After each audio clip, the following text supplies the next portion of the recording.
अस्सलामु अलैकुम रहमतुल्लाहि व बरकातहू। जैसा कि आपने थंबनेल पढ़ लिया होगा कि दुनिया के दो बहुत बड़े मुनाफिक, तो ये बिल्कुल बात सही है। ये दोनों हैं वहाबी, गैर मुक़ल्लिद हैं दोनों, और एक अहले सुन्नत व जमात हनफी बरेलवी बना हुआ है, यानी बरकाती टोपी लगाकर बैठकर सवाल करता है, और एक देवबंदी बनकर बैठा रहता है, ताकि सुनने वाले को लगे, जो आवाम है, जो न्यूट्रल है, जो लोग इल्म से बहुत दूर हैं, तो इनके शक्लों से, इनके हुलिये से देखकर इनकी बात जो है वो सुनने लगे, और धीरे धीरे ये आवाम को गुमराह कर सके, अपनी तरफ ला सकें। ये चालाकी दिखाते हैं ये अपने हुलिये से, और उसके बाद में झूठ इतना बोलते हैं। ये हमेशा कहेगा कि फ़ला फ़ला किताब में लिखा है, आप पढ़ लें, फ़ला फ़ला किताब में आप लिखा है, पढ़ लें।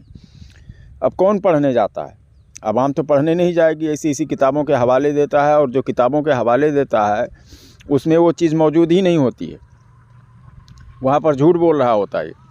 आइए मैं इसका वीडियो पहले दिखाता हूँ, फिर उसके बाद में स्कैन भी दिखाऊंगा कि किस तरह से ये झूठ बोलता है किताबों के हवाले से। पहले इसका वीडियो देख लें। अगर आपको लग रहा है जुमला यार आवाम को क्या पता चलेगा, ठीक बोल रहा है, गलत बोल रहा है, गलत बोला तो गलत बात इनके दिमाग में चली जाएगी, लिहाजा सुना रहा हूं मैं। एक नजरिया ये है कि 100 साल हो गए एक फिरके को, किसी दूसरे फिरके को 200 साल से हो गया, किसी तीसरा वाला फिरका है उसको 80 साल हो गए। अगर इन 80 सालों के अंदर मैं अपनी पब्लिक को इतना ही नहीं दे सका कि उसको पता चले सही क्या गलत क्या है, तो मुझे अपने पे अफसोस करना चाहिए। सिंपल सी बात है।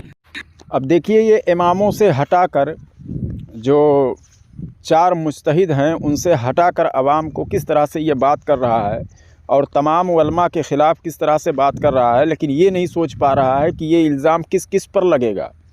अब ये कह रहा है कि ये जो फ़िरका वारियत बढ़ रहा है, कि जो लोग हैं, जैसे कि जितने भी मसलक के जो लोग हैं वो अपने ही लोगों को नहीं समझा सकते हैं, तो फिर इसका क्या फ़ायदा है? यानी आवाम की कोई गलती नहीं है, मसलक के उलमा की गलती है कि जो अपने आवाम को समझा नहीं पाते हैं, एक नहीं कर पाते हैं।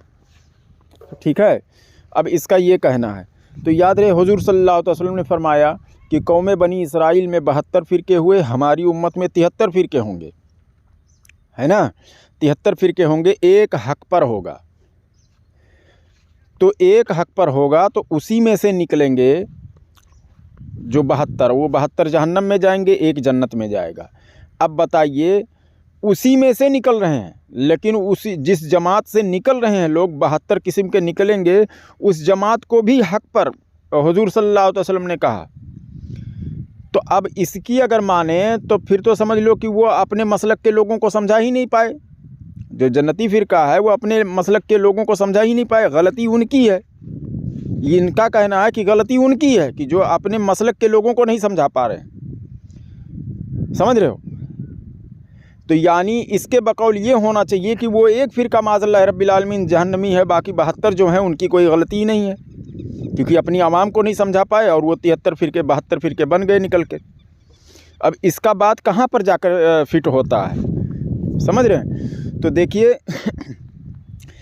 उलमा की गलती नहीं है, जिसके मुकद्दर में जो होगा, जो असलाफ़ को छोड़ेगा वो जहन्नम में जाएगा, जो उलमा से दूर हटेगा, सही उलमा को नहीं सुनेगा, वही जहन्नम में जाएगा, वही गुमराह होगा। अब ये कह रहा है कि मैं फ़िरका वारियत से मतलब मैं हटकर हूँ, तब ये एक नया फ़िरका ला रहा है, और ये फ़िरका वारियत को ख़त्म करने की भी बात कर रहा है। अरे भाई समझ लो 40 हैं, तो ये तो आ गया तो 41 हो जाएंगे। एक मिसाल समझाने के लिए मैं बता रहा हूँ, तो एक आ जाएगा तो ये तो फिर 41, यहाँ 40 ख़त्म ही नहीं हो रहे, एक और पैदा ये कर रहा है। तो इसी के जैसा जब कोई और आएगा तो वो भी एक और पैदा करेगा, फिर कोई और आएगा तो और पैदा करेगा, कि इसके बाप ने ही सिर्फ इसको ही हक़ दिया है ये तहकीक करने का। तहकीक करने वाले बहुत सारे आ जाएंगे। जब इमामों को छोड़ देगा जब कोई, तो अपनी वाली करेगा। और इसको क्या है, इसको 10 हदीसें नहीं याद हैं सही तरह से।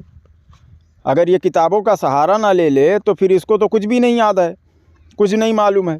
और जिसको लाखों हदीसें याद है उन पर ये तंज कसता है कि उनसे गलतियां हुई हैं, समझ गए। इस तरह की बात ये करता है, और ये सरासर झूठ बोलता है। इसकी तमाम बातें ऐसी हैं कि जो दीन के शरीयत के ख़िलाफ़ बातें ये कर जाता है। यहाँ कह रहा है, आपने सुन लिया कि जो लोग अपनी आवाम को समझा नहीं पाते हैं, गलती तो उनकी, उनको अफसोस करना चाहिए, ठीक है ना, उनको अफसोस करना चाहिए। यानी जो लोग निकल रहे हैं, फ़िरका बन रहे हैं, उनकी गलती नहीं है, समझाने वालों की गलती है। तो आइए आगे और वीडियो देखते हैं इसका, फिर उसके बाद में मैं वजाहत। और क्या? भाई मैं अपने मेरे स्टूडेंट्स हैं, अगर मिसाल के तौर पर 1000 स्टूडेंट्स हैं अकेडमी के अंदर भी, क्या हुआ यहाँ पर भी, भाई किसको उसको सुनना नहीं सुनना, मैं भरोसे के साथ कहता हूँ दुनिया में जिसको चाहे मौके पर जाके पढ़, जो मैंने तहकीक बयान की उसे अच्छी लगे कबूल कर लेना, कमजोर लगे तो मुझे आगे सलाह कर। भाई एक हीरा दुनिया में पड़ा हुआ है, मैं कैसे मैं तो उसको सुना और या तो शेर रशीद को पढ़ ले, या तो मोहम्मद अब्दू को पढ़ ले, आज कोई मौके पर उसको पढ़ ले। हाँ, बात ये कि अपनी आवाम को ट्रेनिंग नहीं किया, हमने नहीं दिया, हमने वाकई हकीकत अपने लोगों को कहानियों के ऊपर लगा के रखा, कुरान नहीं सिखाया।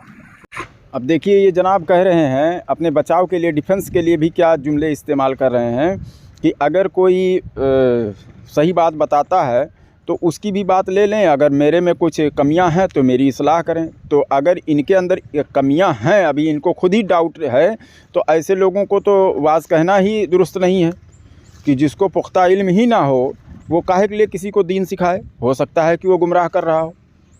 तो ये भी तो बात है। और दूसरी बात ये कह रहे हैं कि किसी से भी आप सीख लें, तो ये तालीम किसका है? और कह रहे हैं दूसरे को किस्से कहानियाँ, ये खुद किस्से कहानियाँ हैं, ये खुद शरीयत के ख़िलाफ़ है। किसने कहा कि किसी से भी दीन सीखो? हैं, किसी से भी दीन सीख सकते हो, किसने कहा ये बात? क्या इस्लाम में इसकी इजाज़त है? जबकि कुरान में अल्लाह ताला फरमाता है या अय्युहल्लज़ीना आमनुत्तकुल्लाह वकूनू मास सादिकीन, हैं, ऐ ईमान वालो अल्लाह से डरो और सच्चों के साथ हो जाओ। तो पहले देखना है कि सच्चा कौन है, उससे इल्म हासिल करना है, ना कि सबसे इल्म हासिल करना है। समझ रहे हो ना? सच्चों के साथ होना है तो 72 फ़िरके झूठे होंगे, सबसे कैसे दीन सीखेंगे? पहले सच्चों को देखेंगे, फिर बाद में उनसे दीन सीखेंगे। समझ गए? दीन हर किसी से नहीं सीखा जा सकता है, वरना आप बता दें कि कुरान में या हदीस में या किसी ने भी आज के 1450 साल के अंदर किसी ने ये नज़रिया दिया हो कि किसी से भी दीन सीखो? हैं, तो यहूदियों से जाए आदमी सीखने लगे। अजीब जहालत है यार। और कह रहे हो सब किस्से कहानियाँ तो आप गढ़ते हैं। पहली बात कुरान पाक में कहता है ना कि काफिर कहते हैं हम अपने आबाओ अजदाद पर, इससे मुराद बाप दादा नहीं होते, इससे मुराद जो हमारी रस्म चलती आ रही है ये मुराद होता है। इसलिए कुरान दूसरी जगह भी जिक्र करता है कि काफिर बरोज़े क़यामत अपने बड़ों को पढ़ेंगे, सादाताना व कुबराना, अपने सरदारों को और अपने बड़ों को।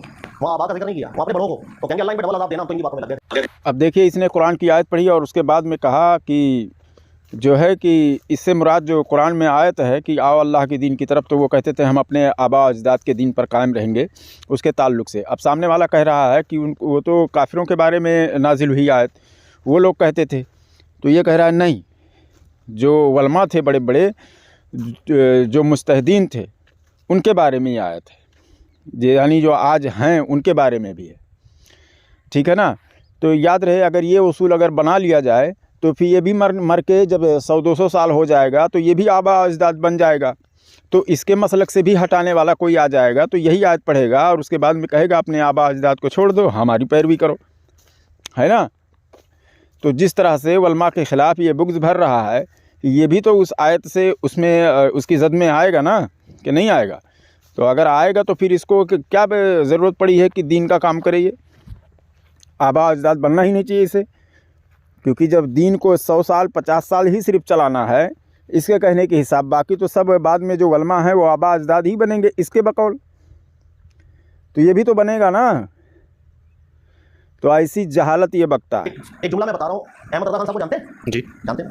इनसे मेरा सवाल हुआ ये तफसीर की माज़ी में किताबें मिली होती हैं, बड़े बड़े उलमा के नाम, कितने बड़े बड़े उलमा ने किताबें लिखी हैं तफसीरों की, इनमें से कौन सी तफसीर की किताब मुतबर है? पता क्या जवाब दिया उन्होंने? उन्होंने कहा एक भी मुतबर नहीं है। ले दे के कुछ मजबूत बातें मिल जाती हैं तो वो तबरी में मिल जाती है। आप इसका हवाला दे सकेंगे? बिल्कुल दे दूंगा, ले ले। और शेख इब्न तैमिया का हवाला देके बात कीजिए। अब पहले एक मिनट बात कंप्लीट होने दें। ये बात समझ में आई?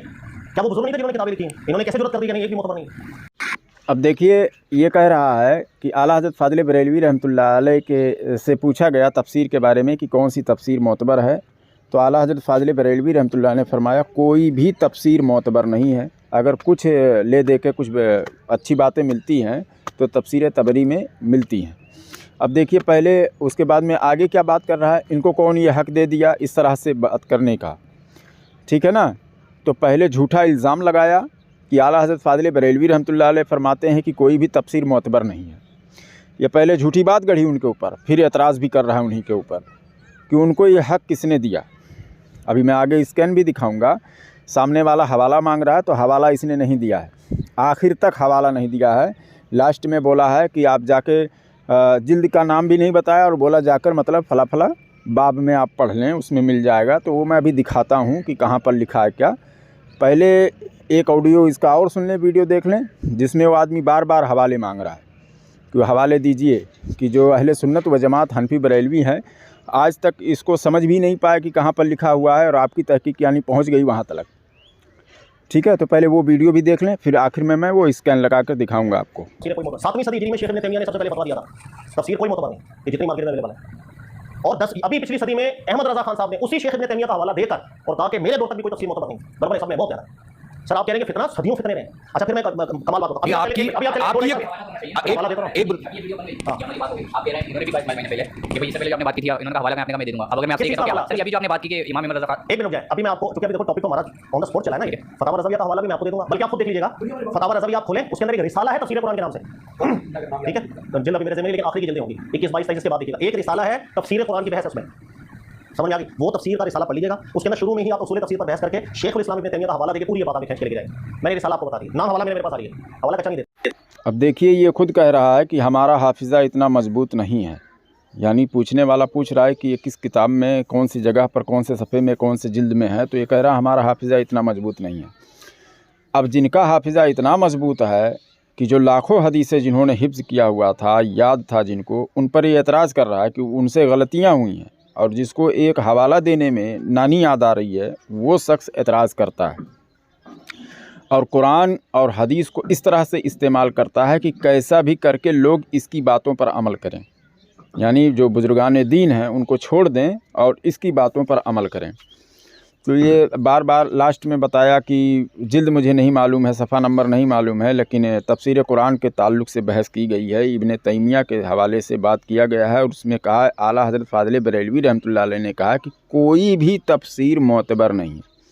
जुमले पे याद रखिए, जुमले पर गौर कीजिएगा, कोई भी तफसीर मोतबर नहीं है। आइए वो सफ़ा देखते हैं, मैं पेश करता हूँ उसको।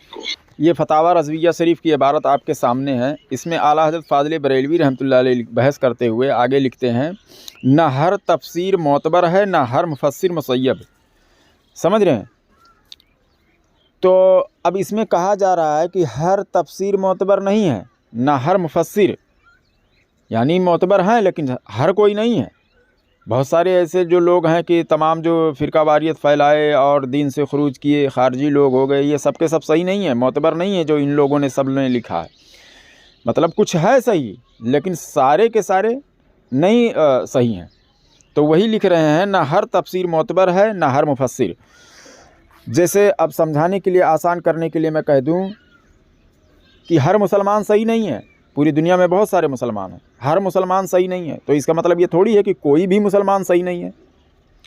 तो ये कहना कि कोई भी मुसलमान सही नहीं है और ये बात कहना कि हर मुसलमान सही नहीं है, तो इसमें बहुत ज़्यादा फ़र्क है, ज़मीन आसमान का फ़र्क है।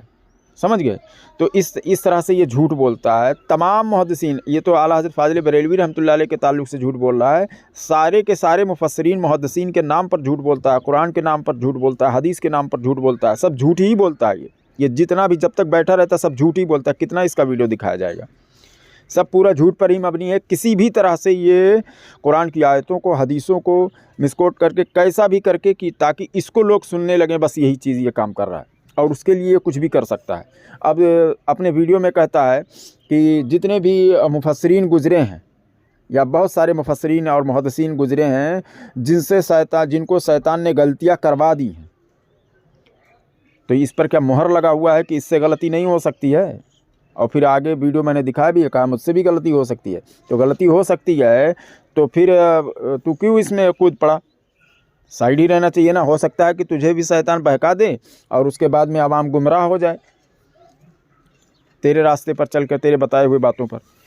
तो ये जाहिल है, इससे दूर रहें, अपना ईमान बचाएं। अस्सलामु अलैकुम व रहमतुल्लाहि व बरकातुहू।